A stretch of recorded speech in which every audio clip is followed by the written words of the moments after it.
ಲಕ್ಷ ಕೋಟಿಗಳಲ್ಲಿ ಕೇಳುವಂಥ ಯೋಜನೆ ಆಗಿ ಬಿದ್ದಿದ್ದಾವೆ.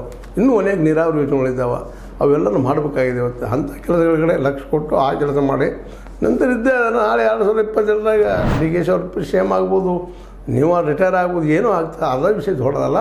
ಇಲ್ಲಿ ರೈತರ, ಬಡವರ, ದುಡಿಯುವ ವರ್ಗದವರ, ನಿರುದ್ಯೋಗಿಗಳ ಅವ್ರ ಸಮಸ್ಯೆಗೆ ಸ್ಪಂದಿಸುವಂಥ ಒಂದು ಆ ಜಾಗ ಬೆಳಗಾವಿ ಜಾಗ ಅಧಿವೇಶನ ಆಗಲಿ ಅನ್ನೋ ಅಂತ ಹೇಳ್ತಾ ಆ ಒಟ್ಟಿನಲ್ಲೇನೋ ಅಲ್ಲಿ ಏನೂ ಆಗದ ಹಾಗೆ ದೊಡ್ಡ ಪ್ರಯತ್ನವನ್ನು ನಮ್ಮ ಆಡಳಿತದ ಪೊಲೀಸ್ ವ್ಯವಸ್ಥೆ ಆಗಿರ್ಬೋದು, ಇಲಾಖೆ ಆಗಿರ್ಬೋದು, ಇನ್ನುಳಿದ ಆಡಳಿತಗಾರ ಆಗಿರ್ಬೋದು ಪ್ರಯತ್ನ ಮಾಡ್ತಾ ಇದ್ದಾರೆ ಅನ್ನೋದು ಸ್ಪಷ್ಟ ಆಗ್ತಾಯಿದೆ.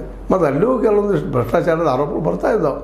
ಊಟದ ಭ್ರಷ್ಟಾಚಾರ, ಒಬ್ಬರಿಗೆ ಕೊಡುವಂಥದ್ದು, ಮತ್ತೆ ಹೊಡೆಯುವಂಥದ್ದು ಎಲ್ಲ ನಡೆದಿದೆ. ಹೇಳಿ ಸಾಕಾಗ್ಯದ.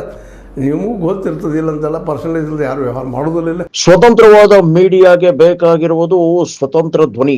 ಆ ಸ್ವತಂತ್ರ ಧ್ವನಿ ಉಳಿಸಲು ನೀವು ಮಾಡಬೇಕಾದದ್ದು ಇಷ್ಟೇ. ಅದೇನಪ್ಪಾ ಅಂತಂತಂದ್ರೆ ನಿಮ್ಮ ಕೈಲಾದಷ್ಟು ಸಹಾಯ ಈ ಚಾನಲ್ಗೆ ಮಾಡಿ ಹಾಗೂ ನಿಮ್ಮ ಧ್ವನಿಯನ್ನು ಕಾಪಾಡಿಕೊಳ್ಳಿ. ಈಗ ಊಟದಾಗ ಪರ್ಸೆಂಟೇಜ್, ಮತ್ತೊಂದಾಗ ಪರ್ಸೆಂಟೇಜ್, ಗಾಡಿ ಒಳಗೆ ಪರ್ಸೆಂಟೇಜ್, ಇವು ನಡೆಯುವ ಏನೋಪ್ಪ ಅನ್ನೋಂಗೆ ಆಗಿಬಿಟ್ಟದು ಎಲ್ಲರಿಗೂ. ಯಾಕಂದ್ರೆ ಇವತ್ತು ಈ ಪ್ರಮಾಣ ಇದ್ರೆ ತಿನ್ನದ ಕೆಲಸ ಮಾಡ್ಕೊಳ್ಳೋಂತ ಇಲ್ಲ ತಿಂದ ಮೇಲೆ ಮಾಡ್ಕೊಳ್ಳೋ ಅವ ರಾಮ ಅಂತ ಮಾತಾಡ್ತಾರೆ ಜನಸಾಮಾನ್ಯರು. ಆ ನೆಲೆಯಲ್ಲಿ ಈ ಸಲ ಅಧಿವೇಶನ ಹೊಸ ರೂಪ ಪಡೀಲಿ ಅಂತ ಆಸೆ ಅಷ್ಟೆ. ಮತ್ತು ಎಲ್ಲ ಸ್ಟ್ರೈಕ್ ಬೆಳೆದವರ ಬೇಡಿಕೆಗಳಿಗೆ ಈಡೇರಲಿ ಅಂತ ಒಂದು ಮಾತು. ಅವು ಈಡೇರ್ತಾವ ಇಲ್ವೋ, ಕಡೆಗೆ ಲಾಠಿ ಪ್ರಹಾರ ಆಗಿ ಬಡಿಸ್ಕೊಂಡು ತೆಲೀಲಿ ಬಡಿಸ್ಕೊಂಡು ಹೋಗ್ತಾರೋ ಏನೋ ಗೊತ್ತಿಲ್ಲ. ಲಾಸ್ಟ್ ಟೈಮ್ ನಮ್ಮ ಗುರೂಜಿಯವರು ಆಗಿದ್ದು ಗೊತ್ತದ ನಿಮಗೆ, ಪಂಚಮಸಾಲಿ ಪೀಠದ ಗುರುಗಳಿಗೆ ಏನೋ ಆಸದ ಲಾಠಿ ದಿವಸ ಅನೇಕ ರೈತರಿಗೆ ಪೆಟ್ಟು ಕೊಟ್ಟಿದ್ದು ಗೊತ್ತದ.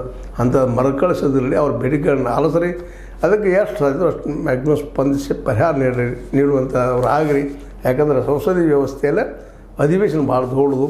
ಈ ಅಧಿವೇಶನ ದೊಡ್ಡ ಪಂಚಾಯಿತಿ ಅಂತ ಹೇಳ್ತಾ ಇದು ನಿಮ್ಗೆ ಲೈಕ್ ಆಗಿರ್ಬೋದು. ಲೈಕ್ ಮಾಡಿ ಶೇರ್ ಮಾಡಿ, ಕಾಮೆಂಟ್ ಮಾಡಿ, ಸಬ್ಸ್ಕ್ರೈಬ್ ಮಾಡಿ. 60 ನ್ಯೂಸ್ ಸತ್ಯ ಕೈಗೊಂಡು ವಂದನೆ.